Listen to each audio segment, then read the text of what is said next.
community-led housing.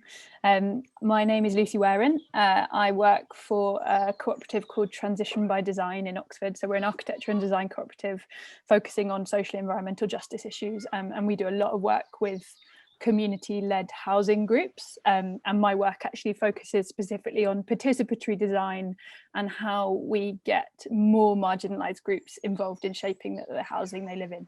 And I've been in Oxford for about 4 years now, and I also do quite a lot of organising with the Oxford Tenants Union, and I am co-chairing this event with the wonderful Guppi.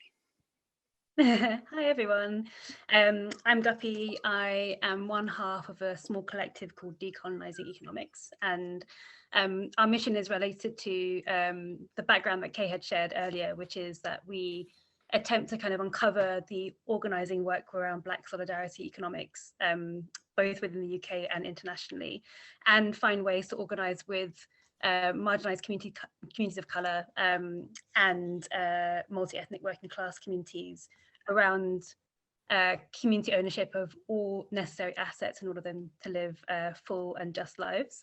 And we see that as part of our process of popularising the idea of reparations. So in this discussion, you'll hear a little bit of our strategy within how we've structured the conversation, and I look forward to sharing a bit more about that later. I grew up in Oxford from the age of 8, grew up in Marston, and parents now live in Headington, and I'm currently in a storeroom in their garden, working out where I need to live at some point. So that's just a little bit of information about where I am. Yeah, passing it back to Lucy. So I'm just like quickly scanning the chat, and we've got a huge range of both experience and locations in this session. And so I guess just to kind of like frame the overall conversation, in that community-led housing is obviously a very broad term and encompasses a huge range of ways in which citizens are acting together to take control of their housing. So just in the Thames Valley, we've got a multitude of projects, including community-led community land trusts, co-housing groups, self-build projects. We've got a not-for-profit housing association which is actively putting its residents in charge of key decisions, and we've got a number of institutions who are taking a kind of community-led approach to housing provision for people in housing need. And these are all groups fighting for housing justice, but the topic of our conversation today is about whether this is about housing justice for all. And so I know that from our work at Transition by Design that's a question that a lot of groups are already asking themselves, and especially since the Black Lives Matter protests of last summer, there's a really kind of increasing number of groups and projects that are taking active steps to broaden the reach of their work and to encourage people in from groups or backgrounds who are kind of currently underrepresented in the citizen-led housing projects. And so Guppi and I are joined by 3 brilliant panelists whose experience we're hoping will kind of inspire us to all think a bit harder and do a bit better at how we run citizen-led housing projects. So we're going to hear from a few organisers and activists who are kind of really questioning how institutions maintain inequality, about how this impacts the fight for housing justice, mostly in Oxford, but we're going to expand that to kind of the Thames Valley and beyond. And we're also going to kind of hear about how marginalised groups are joining and increasingly leading campaigns for collective ownership in London. So first of all, we'll hear from our 3 panellists in conversation with Guppi and I, and then we're going to kind of open that up to a broader conversation, which we really hope you guys would all join in with your experience about what a sort of set of shared strategies for housing justice might look like for the broader community-led housing movement. We'll leave questions, time for questions at the end, but I'd really encourage you to kind of like keep up in the chat, either with questions or comments, and we'll kind of build those into the conversation as we go. It'd be great if you can all keep your mics off, but if you feel comfortable, we'd love it if you kept your cameras on. I'm a really big fan of using your body to show your appreciation. Our speakers can all see you, and it's lovely when you're speaking to a load of smiling faces or people who are, you know, showing their appreciation or that they agree. So follow along like that. And if you've got any technical issues, then you can message Guppi or I or Kay or Tamara in the chat, and we'll try and help you out. Cool, thanks, Lucy. So I mentioned that I grew up in Oxford. I moved back here in February, So I'm also just finding my feet around like the activism work that's happening and like where I'm going to spend my time. And what's one of the things that potentially sparked like me holding this space with Lucy is a tweet that I shared earlier in the year, because I had a dream in February, and this is like, I'm going to be that kind of like cliche. I had a dream. Oh wait, you've all frozen, but hopefully you can still hear me. Yeah, we can, Guppi. Yeah, great. Yeah, that I came back and got involved in a community-led organising project in which Oxford University were sort of forced to reparate a bunch of the land that had been, well, I guess, acquired through slave money.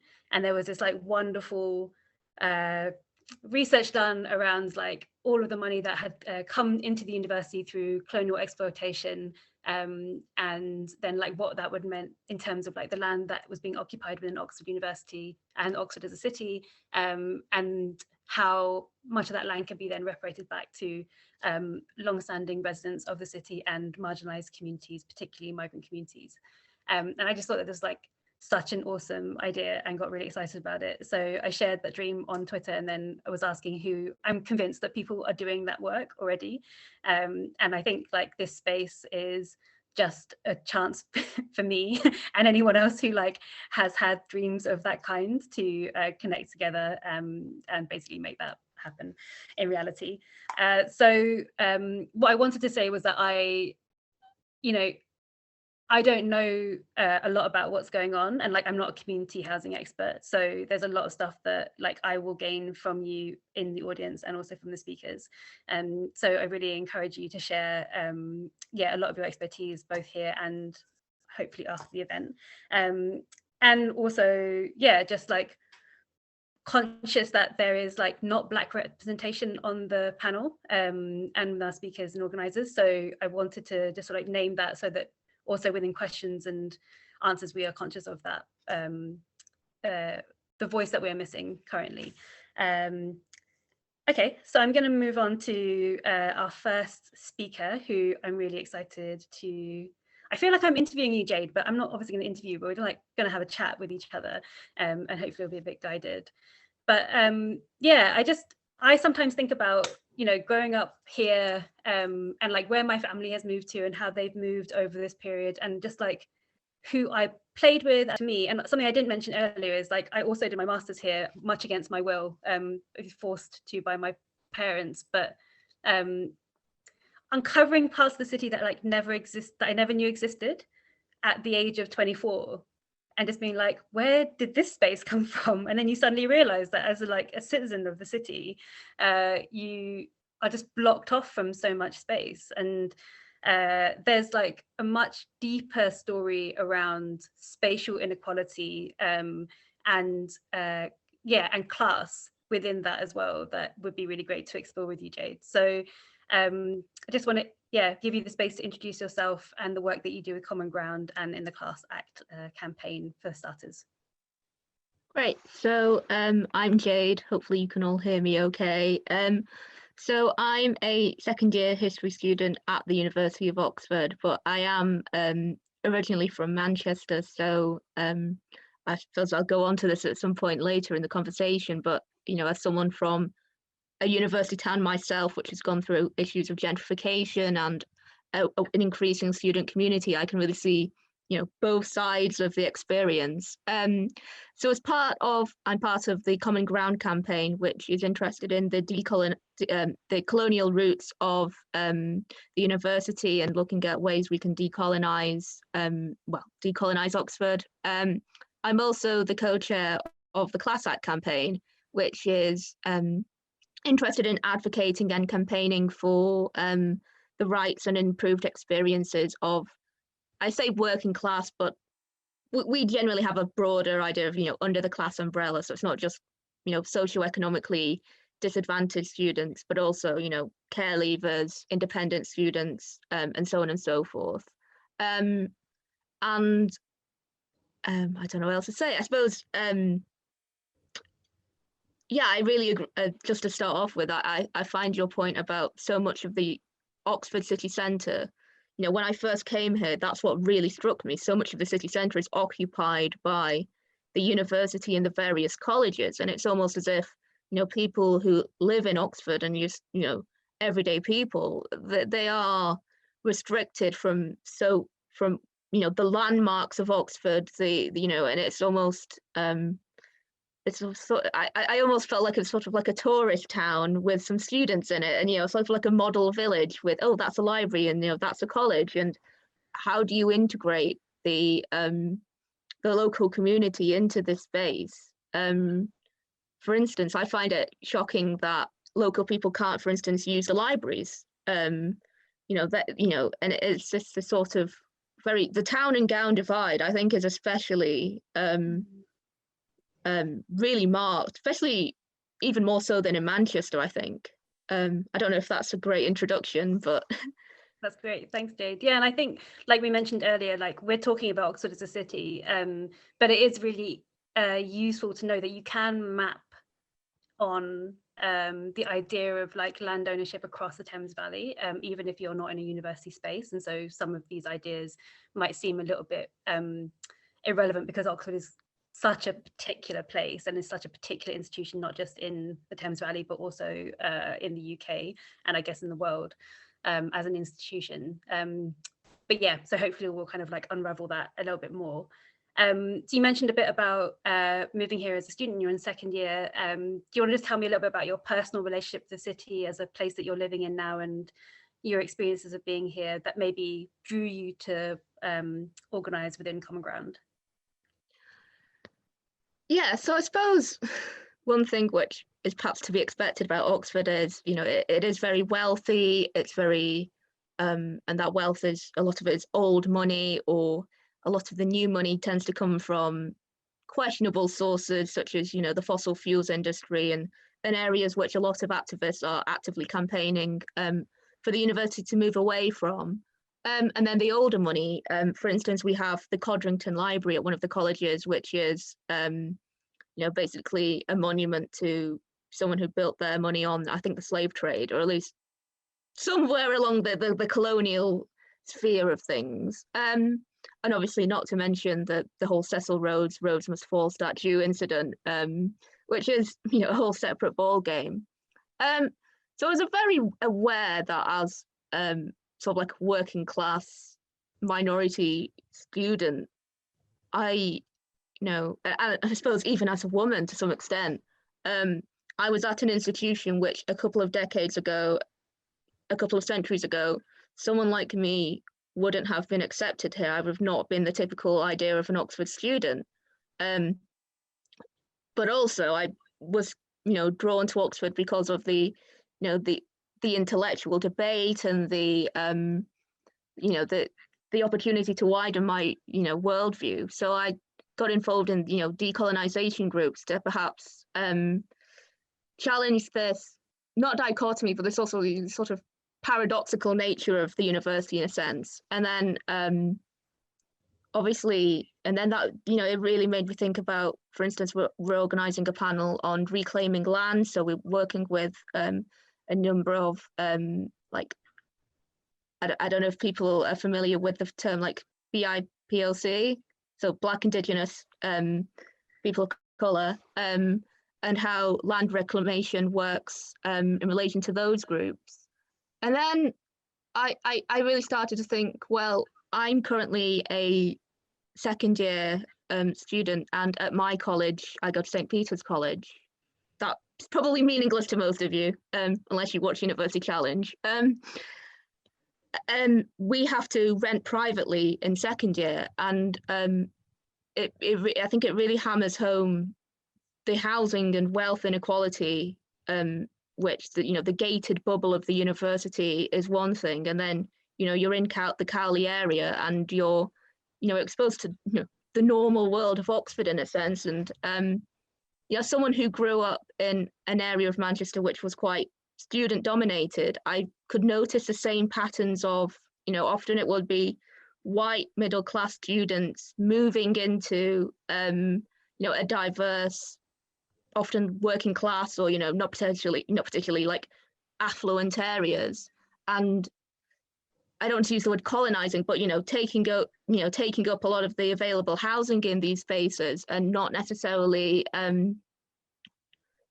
creating a cohesive community with the local residents. And, I was very conscious that I didn't want to, that I was in some ways repeating that behavior down south in Oxford. So yeah, and then I've also, I'll end there. I don't want to go on too much. That's great, thank you. You briefly mentioned that you are looking into a event around land ownership, and I'd love to know a little bit more about that and what has kind of encouraged you based on your exploration of the connection between slave money and the university. So Common Ground, at the end of every year, we organise a big symposium where we look at issues such as the environment, land, education, community spaces, and sort of how we can reclaim it. So a lot of it isn't necessarily related to the university or the local area of itself, but more so a discussion of ideas. But I think, but the patterns of the land ownership, which the university continues to perpetuate, I think Oxford and Cambridge, I think that's because Cambridge is an even smaller area. This is even more of an acute problem over at Cambridge.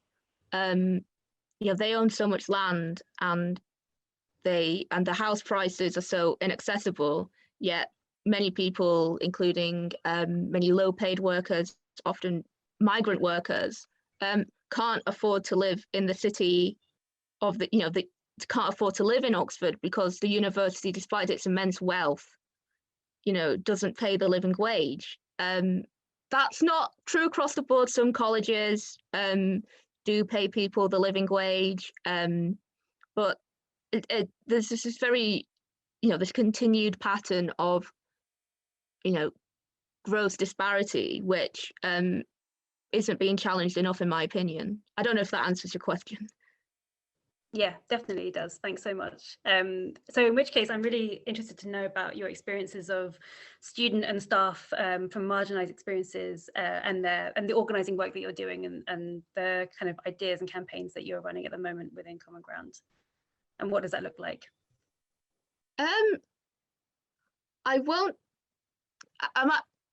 I think perhaps Class Act is doing something. So, like I said, Class Act for working class umbrella students.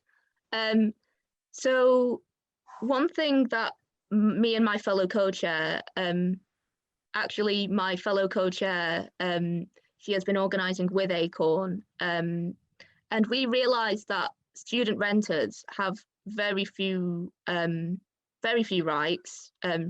All renters don't really have that many. Often, private landlords don't have that many rights in the first place. But with students, landlords often feel like they can be even more dismissive of their complaints, and the university really doesn't give us any support or guidance here. They don't tell us that you can unionize, you can go to Acorn if you have an issue.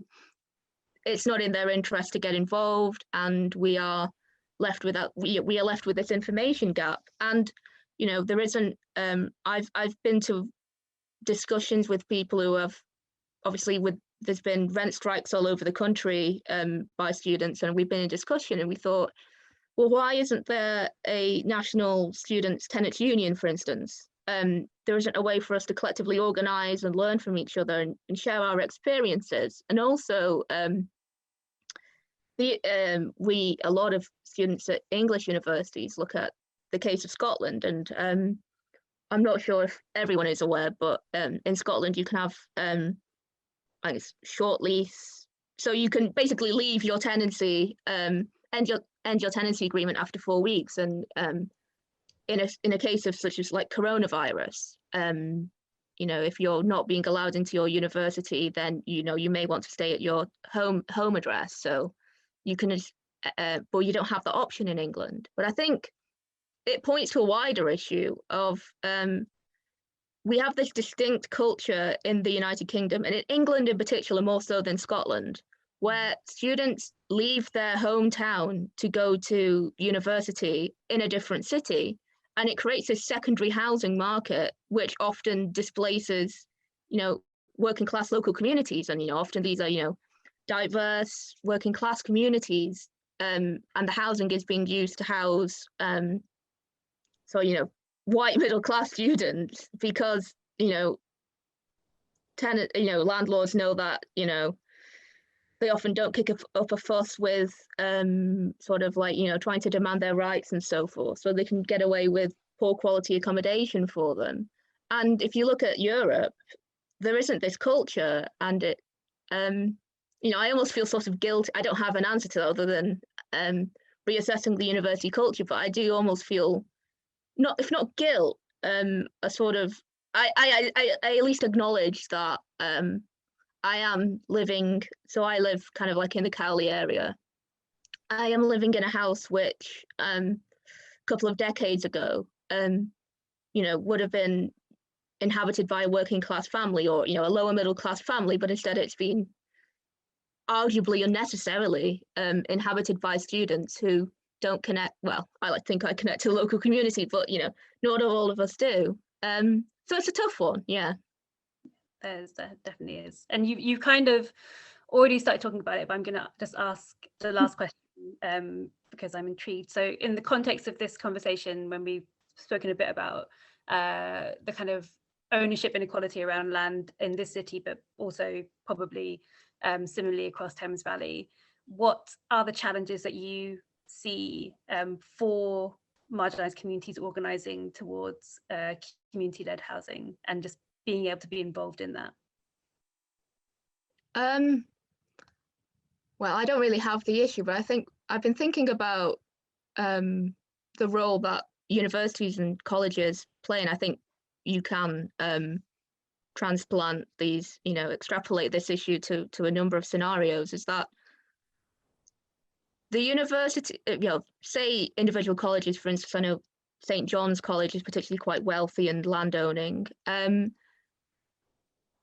When residents have disputes or who live on land owned by the colleges, there isn't this sense of transparency on the part of the college as to what land they own, how they deal with the land, and students at these colleges often have really no awareness of what kind of practices their college is getting up to. They don't know where their college is getting investment from. They don't know where that donations from. They don't know where their college is investing. They may not have any idea to the former colonial links which their college benefited from, and then because there is this environment of opaqueness and perhaps like seedy finances, or not to sound sort of like accusatory or anything or slanderous,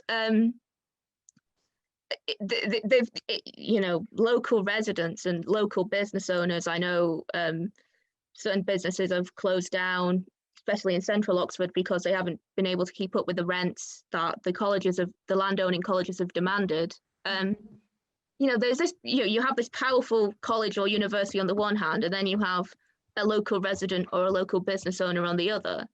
And, one's going to win out, and it tends to be the college. So I think greater not just conversations, but working alongside local councils, local activist groups, and trying to get the colleges to really actively engage with the local community and tell make sure that the university has that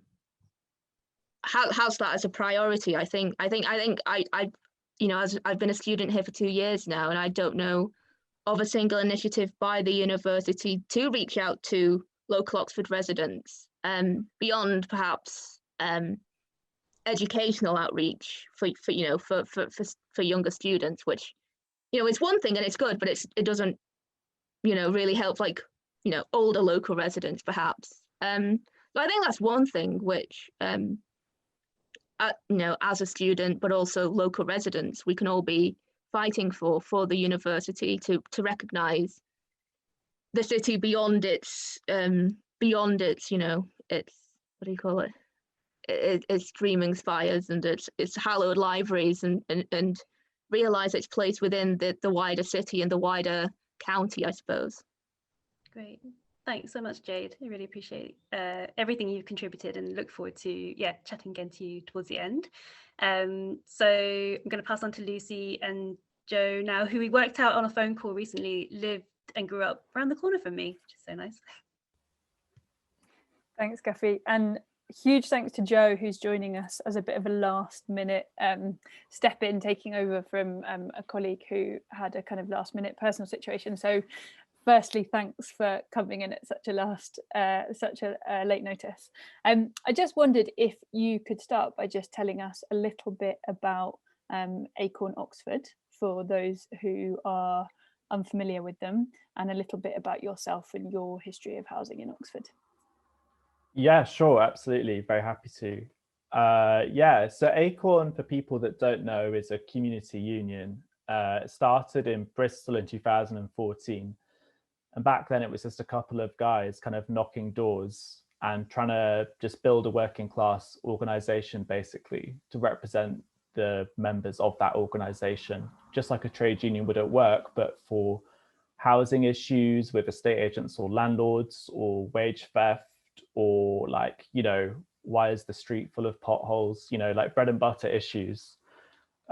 Acorn Oxford, the Oxford branch, started like just over a year ago, basically, and we're now at 200 members. And the stuff that we've done is like get people stolen deposits back, like get disrepair in their like council houses sorted out, or like we want a campaign for landlord licensing. So just like you need a license to drive a car, you'd need a license to be a landlord, which sounds like a good idea to me. But the way that we do that is not through advocacy, and it's not through kind of a service-based organization. It's very much using popular pressure and our strength in number to win. So it might look like a big mob turning up at an estate agent, basically, and kind of spooking them into giving back something they've stolen or whatever. What's my connection to Oxford? Well, as was mentioned, I grew up in New Marston. My grandparents originally came from like Birmingham, Newcastle to work here. But by the time I was growing up here, there weren't really meaningful or well-paid jobs in abundance exactly. So I worked at like HMV, if anyone remembers that, and like a warehouse for Asda. And then I worked in Balliol College as a waiter, and that was a real eye-opener to see all of that wealth and opulence after I'd seen, in the estates, like where my like grandparents were living, like Wood Farm, Blackbird Leeds, Rose Hill, there was a lot of deprivation. So I was very shocked to see all that wealth in one place. And and like fast forward a few years, I started working as like a teaching assistant in a school here. And that was like very central Oxford. And just down the road, there was a private school with these large oak gates. It's kind of like opposite Christchurch, if you know where that is. But I worked out that the fees per child there was higher than the wages of the TAs in the school where I was working, and that my wages as a TA doing like incredibly difficult and challenging work, often with children from an area of extremely high deprivation, my wages were lower, and so I couldn't even afford rent in this city. Even now on a slightly better but still quite bad organising wages, I'm living in the flat from Parasite, if people have seen that film, which is likely to flood at any second, but is otherwise quite nice. I actually joined Acorn originally because a landlord tried to steal £329 from me and my housemates, and we all kind of joined Acorn to organise and win it back. And then through one thing and another, I was asked to kind of apply for this full-time role. And I love it. I think it's amazing. I love the look on a estate agent's face when you turn up and you've caught them in the act discriminating against someone on universal credit, and you're about to shake them down for justice, basically. Nice. And can you just quickly give us a kind of quick overview of what it's like to be a renter in Oxford? Oh yeah, boy, can I. I mean, yeah, there's meant to be some kind of pump in the floor. I meant to change it sometimes, but no one's ever explained to me. So, you know, but I do constantly think that if my basement room does flood, then at least I'll get some rent back, which will be nice. A few months ago, paying rent was about 60% of my income, which is a lot. And that was to live in a kind of what was called a converted coach house, but was actually a kind of garage where my girlfriend and I were living. And there was, there was like some kind of like various issues with the water there and all kinds of other things, but it was like the cheapest thing we could find. So I think my experience is basically pretty typical in that it basically completely sucks to rent in Oxford because it costs a fortune and your health is often endangered and the conditions are terrible. And there's basically slum landlordism and parasitic estate agents everywhere. I mean, just last night I was talking to a renter in Rose Hill that just joined Acorn because her family have been paying their rent on time for like 2 to 3 years. You know, not that it should matter, but they're paying like £1,200 every month. All the while they've been living with this horrific mold that has made the children in that family sick, like physically sick. And the estate agent has done basically fuck all that entire time just because they can, even while they've pocketed all this money from this working family who were recently immigrants who recently arrived and moved into Rose Hill. And no one in the street knew about that. No one in the street had spoken to that family yet, but that family's joined up, and now we're going to hopefully terrorize completely legally and above board, but scare the estate agent and embarrass them into doing the right thing and paying back some money and sorting out the mold, basically. So I think that's pretty typical of the conditions of renting in Oxford, basically, is that it's a kind of Wild West. And something that you really share with a lot of the participants on in this event is this kind of real emphasis on collective action, on a group of renters working together to make the situation better for everyone. And before, as people registered for this event, they had the opportunity to post questions ahead. And actually, it's really striking how some people are really interested in the nitty-gritty detail of organising with marginalised communities. And what they're really keen to know is actually how you do it, like how your meetings are structured, how your decisions are made, and how you make sure that you are centering those people who are most impacted by poor housing, who are most impacted by unaffordable housing within your processes. And I was wondering whether you could give us a bit more detail on how Acorn does that. Yeah, I mean, that's a really big question. I mean, yeah, it really does come back to collective direct action, is that like we don't make people do things by themselves, but they're always in the driving seat of what we're doing. So like when someone has an issue and they come to us, or it's one of our pre-existing members, you know, we'll form something called a member defense team, which will be a 3 or 4 people. And, you know, everything will be decided democratically by that team that will include the affected person or persons. And then, like, you know, they can use the resources of our 200 members or our meager funds or our banners or whatever, but really it's up to them what happens. So, you know, there's never any question that the person affected is kind of like steering the action from day one. And that means that we're often talking to people who've never been involved in formal politics before, and then like fast forward, they're like, you know, we've helped them learn how to use Zoom or to how to like plan for an action. And, you know, it's kind of the members who are doing that with them are people who've had issues themselves or who have similar lives most of the time. So I think that we do it quite well. But I mean, but it's such a good question, and really I think it would take a really long time to address. Probably the best way is to get involved in order to kind of see and learn how it's done, because there's just reams of experiences that you could have either helping in a member defence team or on a campaign that I think would kind of get to the heart of that. Yeah, I completely agree with you. And I know that Jade mentioned that the other co-chair of Commonwealth is Organises with Acorn, and I was struck by that being like a really interesting bridge, kind of over the town gown divide, but also between kind of ideas of like racial equality and like the kind of decolonisation movement with renters' rights. And I wondered more broadly, like what do you think it means to work collectively for housing justice? And how do you think, you know, who needs to be involved in Oxford, and how could we be doing that better? Yeah, for sure. I mean, isn't it the co-chair of Class Act, Jade, as opposed to I might? Yeah. Is that Sky then? Yeah, Sky. Oh, cool. Yeah. I do know that. Yeah, Sky is great. I mean, it's interesting. That's a really interesting example because I believe her and her household were a member defense case, and you know, yeah, they're all students, I believe, but they did have a real exploitative landlord and estate agent, and they kind of joined and organized to win like the full use of their house back.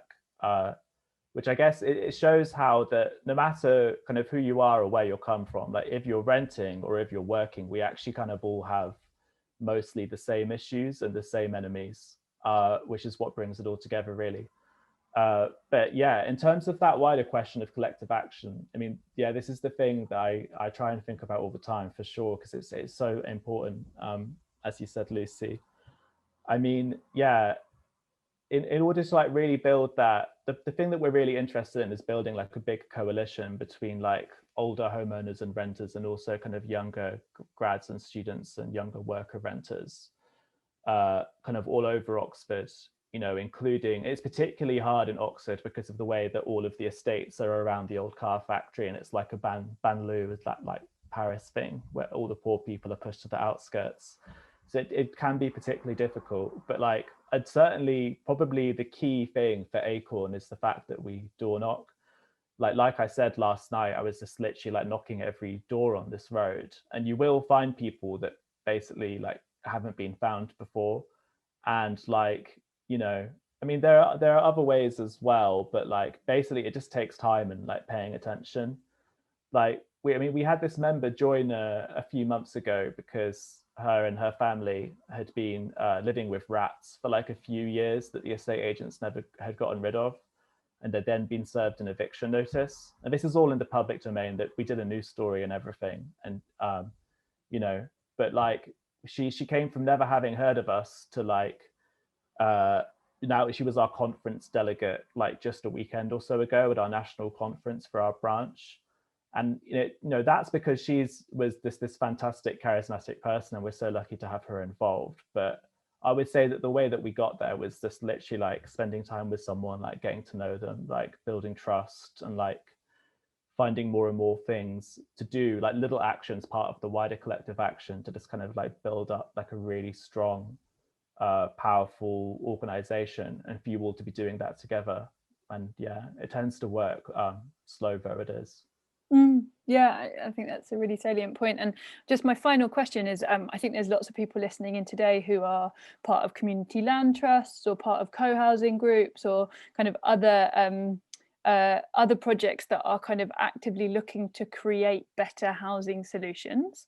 And a lot of them are doing it on behalf of kind of communities of place or indeed themselves, but a lot of them are looking to provide really decent, affordable housing for people who are just like Acorn members, people who are, you know, stuck in generation rent or stuck in kind of expensive, inappropriate housing. And I wondered, you know, with this kind of audience, what do you think you would say to this audience to say this is how you can better engage with people who are in the kind of housing need that some of your Acorn members are experiencing?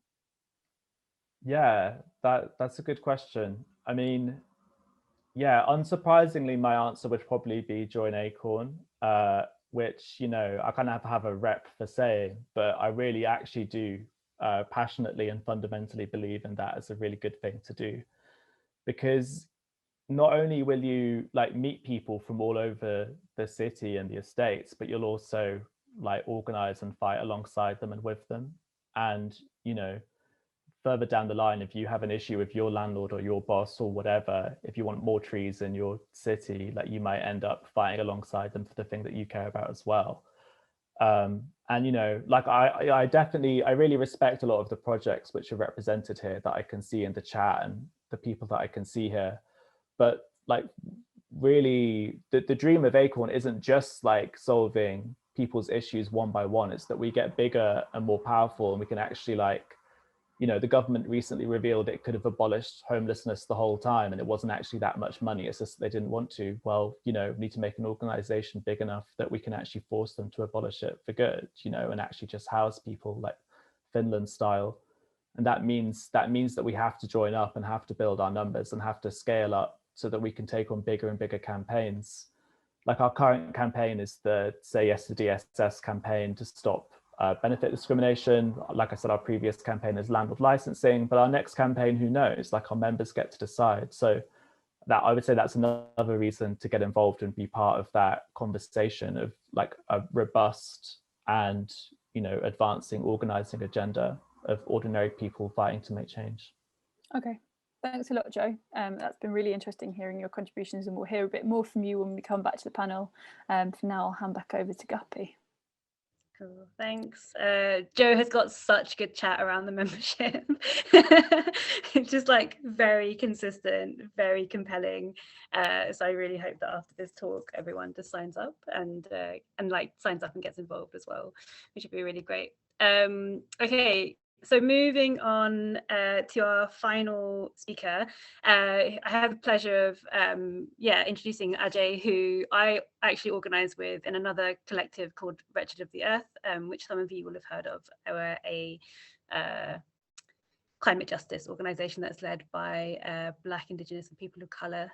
But we're not going to talk about that. We're going to talk about where Ajay lives. So Ajay is a resident of Dorchester Court, and I'm actually just going to let you introduce yourself and your community as a kind of starter, and then we'll just get into some questions. I'm going to ask you a few more questions than the ones I'd sent for prep, but you can handle it. Cool. Yeah, thanks. And thanks. Yeah, I really appreciate being part of this space and listening to what's said already. And so I'm here on behalf of my community at Dorchester Court. So they get credit for everything good I say, and then I'll take the blame for everything that's wrong. But what is Dorchester Court? So it's a community of about 100 flats in South London, in Herne Hill. It's an estate. It was built actually as luxury housing in the 1930s, as a type of like luxury community-centered housing. But then it was bought by its current landlord in 1950. And since then, it's essentially the landlord's strategy has been managed decline. So it's kind of interesting that, this used to be like a luxury housing complex. It has fallen into like heavy disrepair. Like there's a lot of masonry that's built, supported with wooden supports. There's damp and mold everywhere. There's been evacuations due to gas leaks. People have gone weeks in the winter without heating and hot water. And these have been issues for decades. And as a result, we're actually we're now a pretty kind of vibrant, diverse community in the middle of Herne Hill that looks very different than all of us. But yeah, this used to be a community of, in the beginning in 1950, it was all leaseholders. Now it's about 15% leaseholders, and then the 85% of the flats rent directly from the landlord. I'm kind of part of the newest wave of organizing here that's been going on for about 2 years. So we set up a group called the Dorchester Court Tenants Union about 2 years ago. And we originally started it as like an autonomous tenants union. So it was really just focused completely on the building. Our kind of demands have been around dealing with disrepair issues, preventing evictions, so punitive evictions or evictions over arrears, and then fighting in the long term for community control of the building. So that's an introduction. There's a lot more I can say, but I'll let you ask what you want to hear about.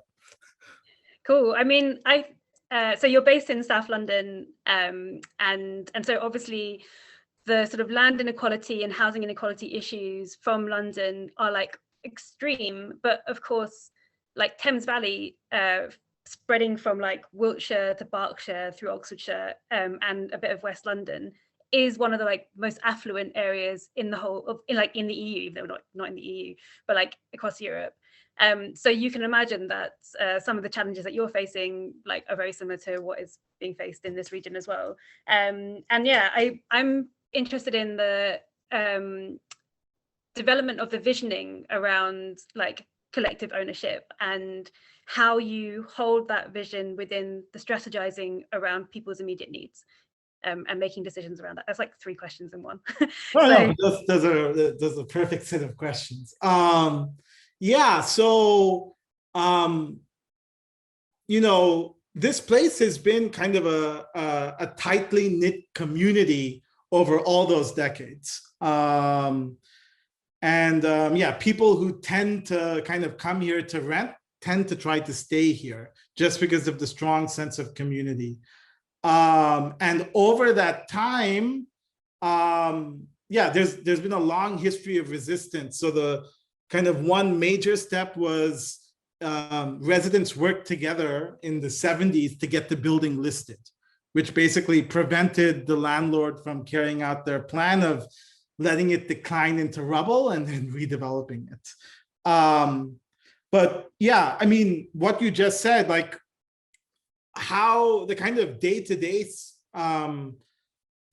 way we try to kind of support people in our community are around getting their disrepair issues dealt with by the agency, helping them negotiate around rent arrears from the agency, publicizing their stories like in the press and through like Instagram stories, but then all the while like trying to build as much trust as we can, because the kind of official aim of the union is to basically eventually take over the whole building, which is going to, yeah, I mean, it's going to require a lot of political capital, a lot of actual capital, yeah, I mean, through basically spending a lot of time with each other, being patient with each other, like negotiating difference. You know, we like the tenants union, in terms of its membership, is probably about, there are 300 people who rent here, and it's about like 70% of the renters.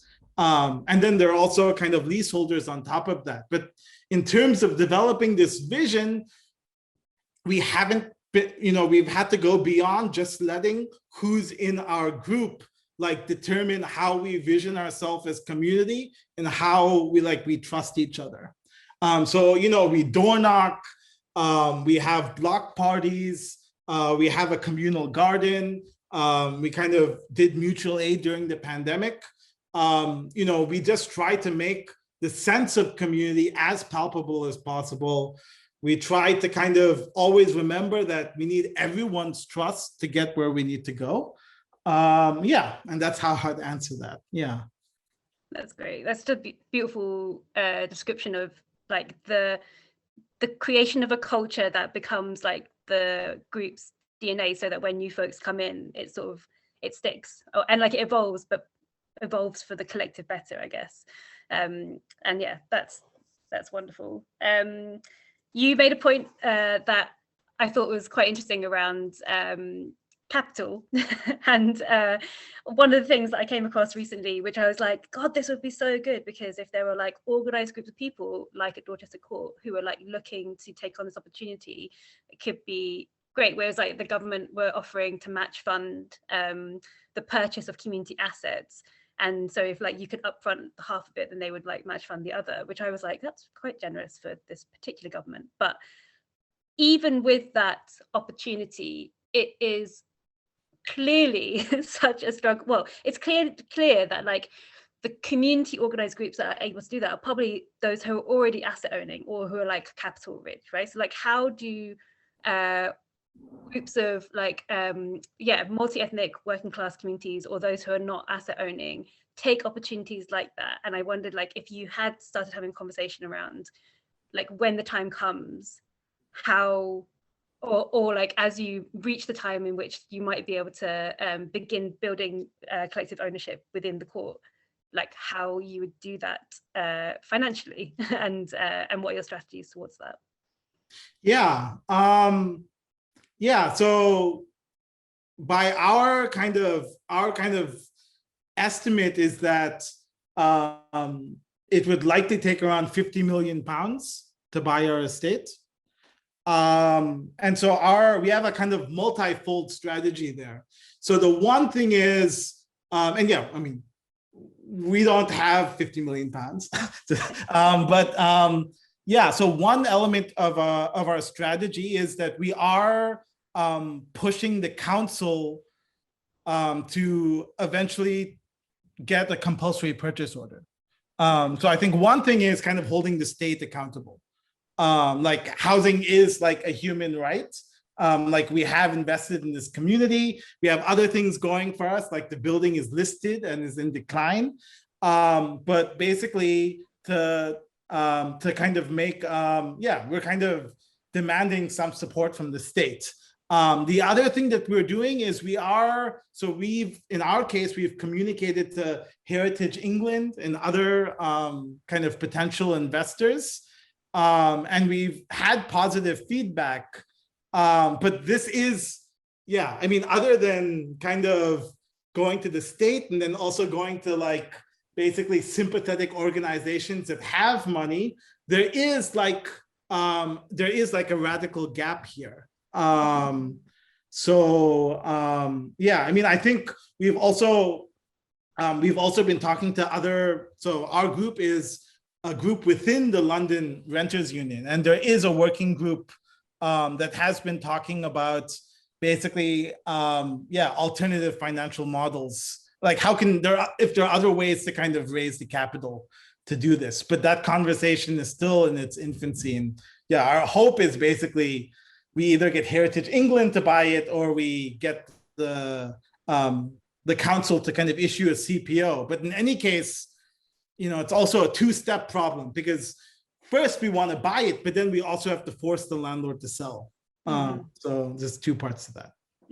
Definitely. And sell at, I don't know, it's like selling at a price that's like not massively inflated as well. You referred to London Renters Union, and I just want, the last question from me for you is just like to describe a little bit about what it means to be part of like a wider organizing union and being a member of LRU also as a collective. I think I think broader support from the LRU and the kind of feeling of solidarity of being part of a group that has like 4,500 members in London has really, it makes having this sort of hope sustainable for us. It makes us also feel like, if they're going to be, so our landlord in the past has been punitive, like going after organizers in our blocks and kind of evicting them. We know that we have bodies who will come out for eviction resistance. We can kind of talk to other people who have kind of been in negotiations with the council. We can kind of draw upon, like every week, there are like 2 or 3 workshops about like, negotiations, eviction resistance, getting reimbursed for disrepair. It's kind of, there's just there's a wealth of resources that just, tangibly changes what we feel to be possible. And so we're really grateful for that. Thank you, Ajay. That was just wonderful to hear from you. And we'll come back to you shortly. I'm going to pass on to Lucy for some reflections. Yeah, amazing to listen to you, Ajay. Thank you. I've had the slightly daunting task of trying to follow along the conversation and try and come out with some sort of like broad themes that might lead us towards some shared strategies for achieving housing justice for all. And so I'm going to kind of pose a couple of open invitations, but I would also really appreciate people putting their own suggestions for shared strategies in the chat, and we'll come through to them in the questions. So I think the first thing that really came through for me was this need to really tell stories of spatial inequalities. You know, the stories that we tell ourselves and the people that we organise with are what shapes our movements. And I think we've heard from kind of Jade and Ajay in particular about the kind of, you know, understanding the history of either the places in which we live or the broad movements that have shaped the places in which we live.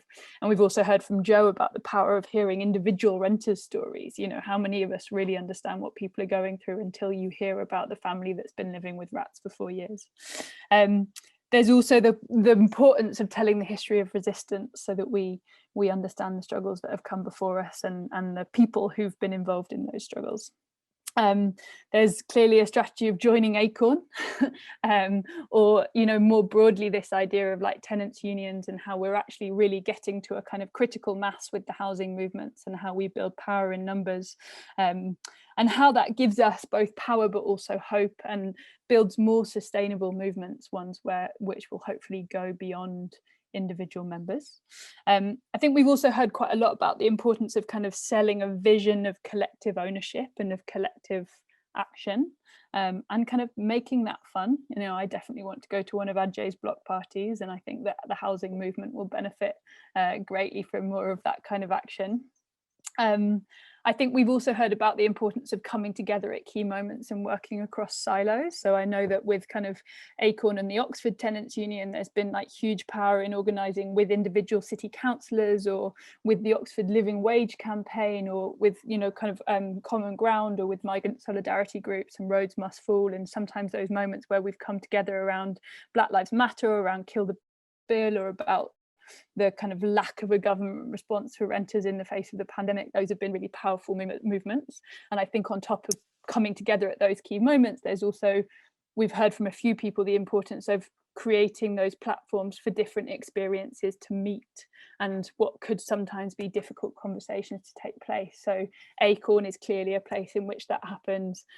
Other tenants unions are clearly a place in that happens. Dorchester Court is clearly a kind of place-based platform in where those kind of conversations happen, and including this festival. These points where we can come together and talk through issues like that are a really important part of it. And then the final theme that I think I've heard come through is about really paying close attention to what we say and what we do, you know, like the representation that exists within our groups, the messaging that we put out about our projects, the way in which we organise our meetings, that has a huge influence on who feels like they are part of the housing justice movement and where it goes in the future. And over to you, Guppi. Cool, thanks, Lucy. So we've just got last prompted questions from Lucy and I for the speakers, and then there'll be a bit of space for questions from the audience. And we've had some received before. So going on to like solution style strategies, or like, you know, that kind of classic, like not what next. I guess where we've heard a little bit about kind of your vision for what's your community's housing experience would be, and maybe if you could share like that one more time. And then from those who are here, who are interested in community housing, who are like actually actively involved in community-led housing, or who are kind of interested in getting involved in it, like how can that gap around that expertise and the organising work that's happening be closed, so that you guys can come closer together, so that we can work towards like being in a place where we are actually achieving housing for all. So that's quite a long question, but really it's your chance to just explore or like say anything that you have. I know Joe's probably going to say join Acorn and like join Acorn and like anything else, but I think that's like obviously a really good strategy. But yeah, just really, and I think from the couple of things that like also came up around like capital, and and like also doing all of this sort of stuff in the pandemic as well. You know, what your thoughts might be around that. So just like more a bit about your vision and what you would like to see next from folks who are interested in this work and who have joined us in the audience. And maybe I'll ask Joe to go first and then you can pass on, Joe. Sure, yeah. So our strategic vision then, is that kind of the angle? Yeah. Yeah, I mean, you know, that's a big question. Like, I mean, our current like national campaign is Kill the Bill. So I guess that's where as a community union, we sometimes do like pivot very far away from what's strictly housing issues. But I mean, for us, it's part of the national strategy of just like making sure we can still do the kind of collective direct action that we think is necessary just to build a big joined up movement that could start to win and advance real demands. Which that really is our overall strategic vision. Like locally, you know, there's lots of things we're interested in, like the Bristol and Manchester branches of Acorn, which are a few more years further along, and they're at kind of like 1,000 members or so each. Like they had a big meeting of all of their members and decided like 5 election demands, and then forced the councillors to basically adopt them into their manifestos, so that they're like kind of setting the agenda without actually having to run their own candidates, which, you know, with the messes that most of the political parties are in, is actually quite useful to have a kind of a class-based organization that can make those demands. And a lot of that was housing stuff, about building more council housing or affordable rents, but a lot of that was also like free school meals for all children and other kind of different kinds of important kind of universal basic provision. So I mean, you know, my personal fantasies like for Oxford is really, to completely change the city I grew up in and basically get revenge on the university, but also actually try and make it the place that I wanted to be when I was growing up here, like with proper transport, so you don't have to take a bus for like 5 hours to get anywhere and it costs like £10 for no reason. And, you know, in Greater Manchester recently, you might have seen like we worked with We Own It to win a campaign to bring all of the transport under one roof and make it affordable. So I think these things are actually achievable. Like homelessness is a massive one in Oxford, and I would also just love, you know, long term, I would love to abolish private property in general. But in the meantime, if we can just get people adequately and securely housed, that would be fantastic. And, you know, you'll probably predict what I'll say next, so I won't even bother. But, you know, I think it is a good first step, is certainly getting involved with what we're doing.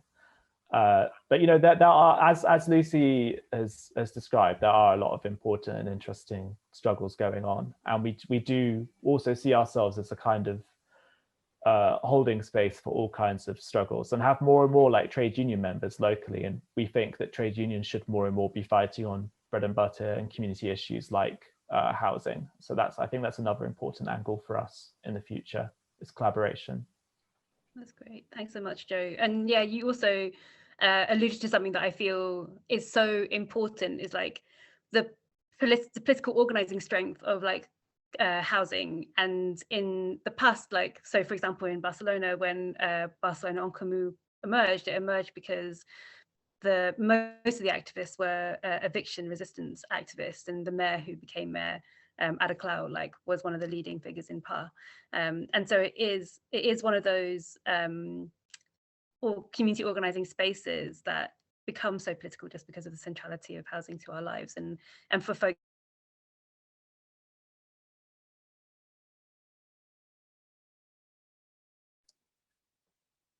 I think we might have lost Guppi. But for now, should we flip over to Ajay? Okay, so is the question like what our aims are, or kind of final goals? Guppi's back. I'm back. That happens all the time. Ajay, go ahead. Oh, so it's a question like what our final goals are, sort of. Yeah, and like how folks in this space can support you or like, learn more.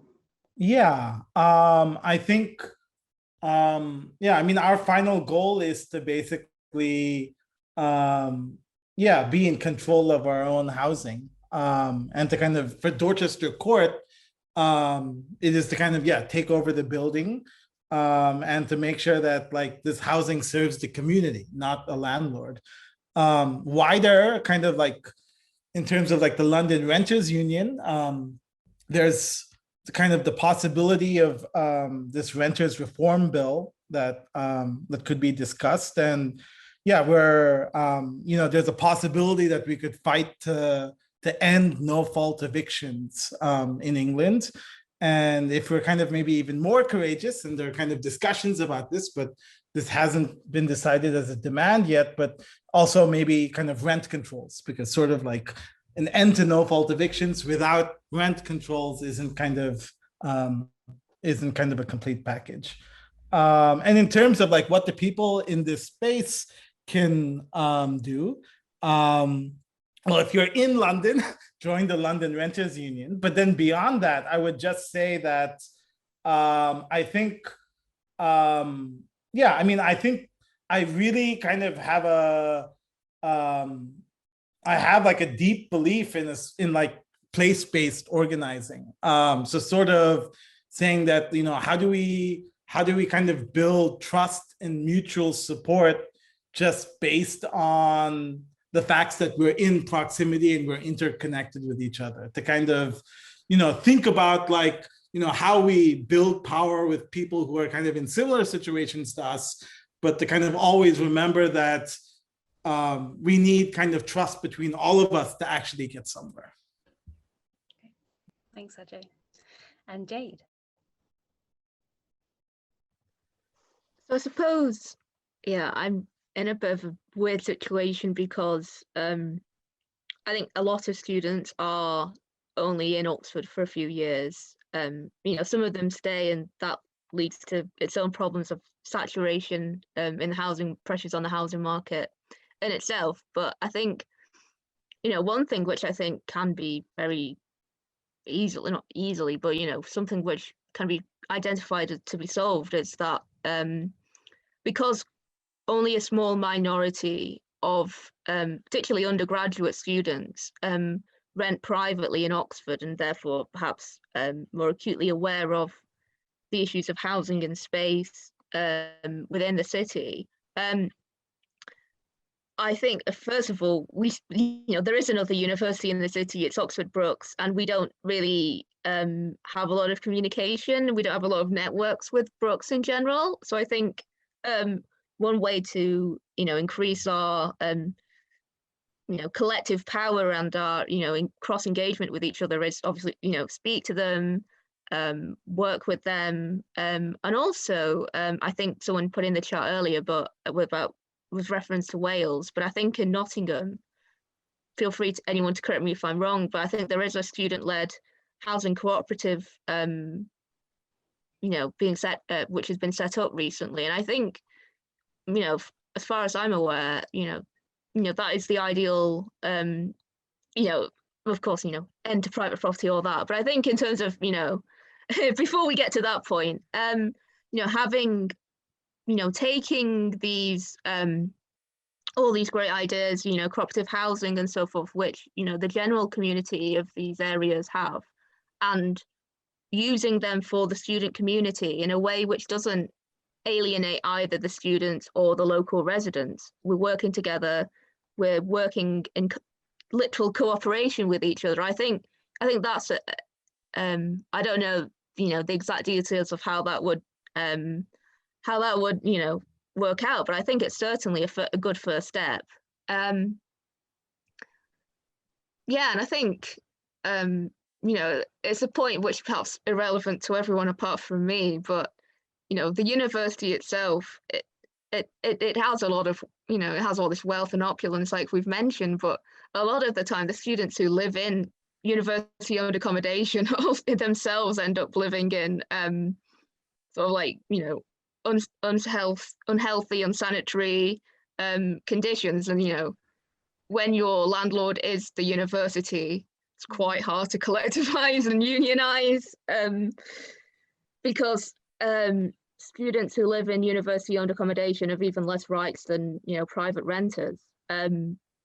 I accept that it's a niche concern that won't really affect anyone apart from me here, but it's, you know, I think if we can raise these ideas within the general student consciousness, then you can go, okay, why don't students living in university accommodation collectivize in the same way that, you know, even Cambridge, there has been a rent strike. So why not at Oxford? I'm not saying, you know, rent strikes are necessarily the best or the most relevant way to deal with, you know, the issue at hand, but I think the general point of collectivizing and realizing that you can have better housing and you deserve rights, even if you are a student, you know, it's something that we can all bear in mind amongst the student community. Yeah. Great. Thanks, Jade. Cool. Okay, we've got we've got 10 or so minutes left for the event. So I'm going to pass back to Lucy, who's going to, and also if you have any more questions, there have been a few shared, but we had a few earlier. So I'm going to pass on to Lucy to take those and then share any with you that come up in the chat box. Yeah, I'm going to start with a really interesting question that comes from Charlie Wright, which is, Charlie asks, how do we inform and win trust of marginalised and seldom heard groups before embarking on housing and community-led housing projects? And I think there's some really interesting background. Jade, when you were talking, I was thinking back to sort of past student-led homelessness campaigns and the kind of incredible engagement that the Oxford Student Union has with projects like the Gatehouse and Tull Street Kitchen, and looking back further to projects like the Iffley Open House and the squatting of building on what is now a big block of Wadham housing, but that had some incredible student input in it. And then equally with Acorn, and I don't know how much work has been done with Acorn about kind of actively reaching out to people with a lived experience of homelessness or people living in supported accommodation or those kind of more precarious renters and how they're being included within the kind of movement. And Ajay, I'm sure you've got people living in Dorchester Court who've got all different kinds of experience. And I wondered, from those different experiences, that, I mean, it's a loaded question about trust. You know, how is it a question of winning their trust, or is it a question of maybe building that trust? And I wondered if you could offer reflections on that. Perhaps if we could start with Joe, because he's nodding very enthusiastically. I hadn't realized I was nodding. Yeah, I think it's really important. I mean, it's interesting because we just had a member defense case start about a month ago with a member who is currently homeless, although he is in sheltered accommodation. He's not rough sleeping, but that's part of our wider campaign. Like, we're trying to when he tries to find accommodation, a full-time proper accommodation, when he's inevitably refused because he's on housing benefits, we're going to try and pressure the estate agent into offering him some property, any property, rather than letting him kind of like be lost in the cracks like so many people are. And yeah, I think a lot of it goes back to maybe what I said before for me, which is like, you know, you just realize that you're comrades in the struggle together, basically. I mean, it's a question of capacity, like of how much capacity our branch has. Like, we have 200 members, but, you know, we need more and more active members to actually keep taking cases on and stuff. But yeah, I think, you know, I mean, trust does have to be built for sure, particularly if someone's coming from a different context to what the other people who were already members are maybe used to. But I think it can be done, you know. Yeah, I mean, I myself, when I was in London, I was like technically homeless for a while, and I did squatting and I tried all various different ways that you could possibly find to like try and live in London when you're not paid that much. And, you know, it can be like an extremely difficult situation. But I think there's one of the organizing axioms is like, start with the worst first, like find the people who are most oppressed in your workplace or community and fight with them and for them kind of simultaneously. And, you know, I think it's a question that we don't have all the answers to with the people that I kind of organize alongside, but we're starting to try and find them for sure. Great, thanks. Jade, can I come to you next, please? Yeah, so I think from my perspective, the issue is threefold. It's how do you create collective solidarity amongst the student body? How do you kind of have a productive, constructive relationship with the university? And how does the university, including the student body, have a good relationship with the wider community? And I think I've already touched on the second one, but I think to go back to the first one, students amongst the student body, I think one thing that I noticed when kind of like collectivizing, trying to help organize for better student rights, housing rights, at the beginning of the academic year, was that a lot of students at Oxford, if they are sort of perhaps the more, so I say, affluent students, members of the body, how do you get them to, realize the importance of having a united front and empathizing with each other's situations? For instance, there was a point where, when a lot of students didn't come back for the beginning of the year, in January, because the university told people to stay at home. There were some people who could afford to rent out Airbnbs for a few months or a few weeks until their university accommodation let them back. And on the other end of the scale, you have, students who have no way of nothing near that means to be able to do something like that. So that is a challenge. I'm not going to lie. I don't really know how to get around it. In terms of the student, the university and the wider community, it does happen in sort of like dribs and drabs. So you mentioned Turtle Street Homeless Action earlier, which is a group I've been involved in, and they, that's students handing out, food, drink, bits and bobs to the local rough sleeper population. And the colleges do help out a bit there. They sometimes provide us with food, hot meals, give us a space to prepare our sandwiches on a Thursday night or whatever in the kitchens. But it feels as if they could be doing a lot more. Like, a lot of the time, they have university accommodation, which is it's empty, it's being rented out, during the vacation in the summer, for conferences, for tourists. And, amongst that, you can't help but think, there's all this spare accommodation going on. Why isn't there more support for the rough housing the rough sleeper population within the city? Because it's just disgusting. Because I think I know one particular college, Wadham, has, I was speaking to a student from there, and it has, a reputation for being sort of quite progressive, inclusive, yet it owns a lot of land, and it actively,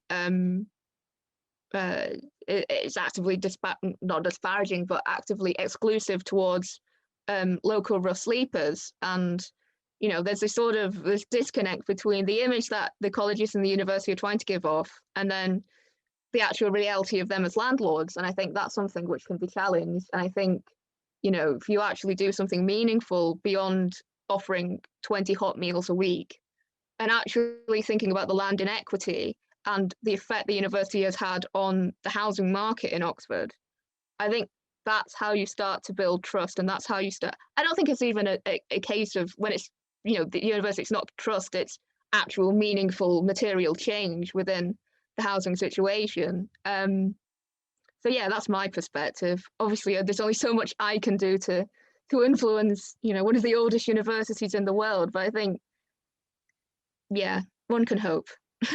Thanks. No, that's really valuable. And just a quick shout out for anyone who wants to know a little bit more about what Jade's talking about in terms of university ownership. There's two really great websites that you can have a look at. So the first is whoowns.oxford.org, and that's got some really good mapping of who owns Oxford, and spoiler alert, a lot of it is the colleges, and you can really get a grip of the kind of stranglehold that university land, that college land ownership is having on the city. And then the second one is a website called Unviable, which the URL is unviable.weebly.org, and that has a bit more information about upcoming planning decisions.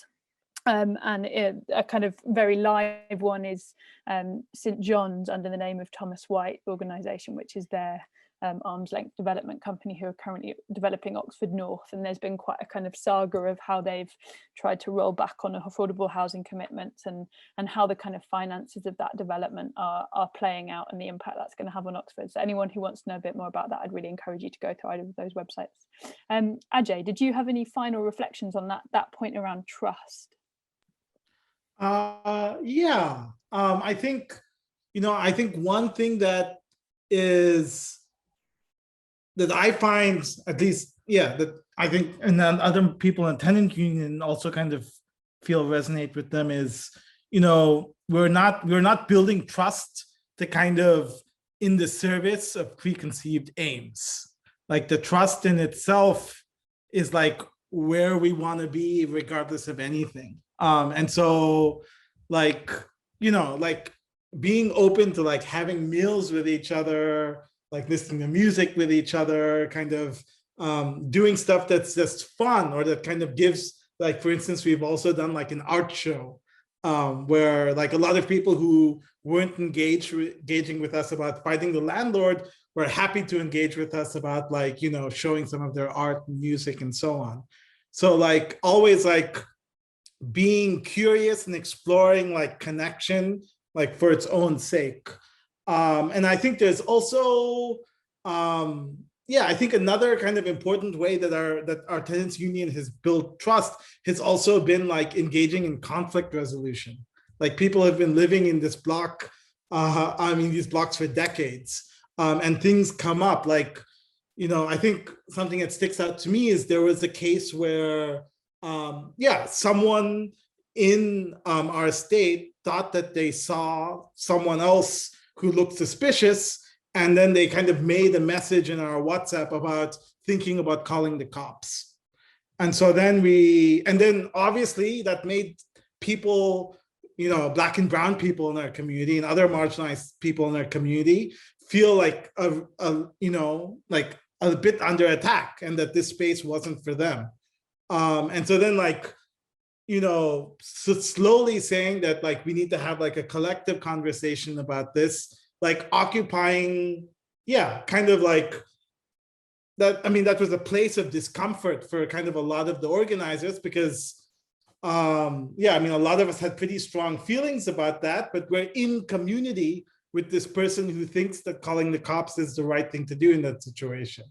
But then, like, occupying that discomfort, and then like collectively, I think, that may have not, in a sense, like healed what happened, but I think, I hope that made like lots of other Black and brown people in our community feel like, like other people have their back, and that there are other people in this with them. Thanks, Ajay. Charlie Fisher's written a really great question in the chat, but we have 2 minutes left. And I have a feeling like it's too big a question for now. And I'm a great fan on events finishing on time so that we can all go and have our tea. So I think that, and actually there's another really fantastic question from Wangani. Such a good question. I wish we had talked about that. Thanks, Wangani. So I mean, maybe we can leave the chat open for another minute or two in case any of the speakers want to chip in there. But for now, I'm just gonna kind of bring that to a close. And the Community-Led Housing Festival runs throughout this week, and there's an event every day until Friday. So I'm actually back tomorrow at 5 with a panel talking about how community-led housing's been impacted by the COVID-19 pandemic, what we've learned about our homes and where we want to live, and how the movement can respond to that. Do have a look at the Collaborative Housing Hub's website for more detail and all the other events coming up. And then just a final note to say a huge thank you to our speakers and to Guppi and to Kay and Tamara and the rest of the Collaborative Housing team who've just done such a fantastic job at putting this whole festival together. We've talked a lot about difference and about the kind of importance of inhabiting that difference and learning from that difference, and it's spaces like these created by people like them that really give us the space to do that. Just a final thank you to all of you for showing up with so much energy and such great questions, and thanks for coming, and I hope we'll see you all again soon.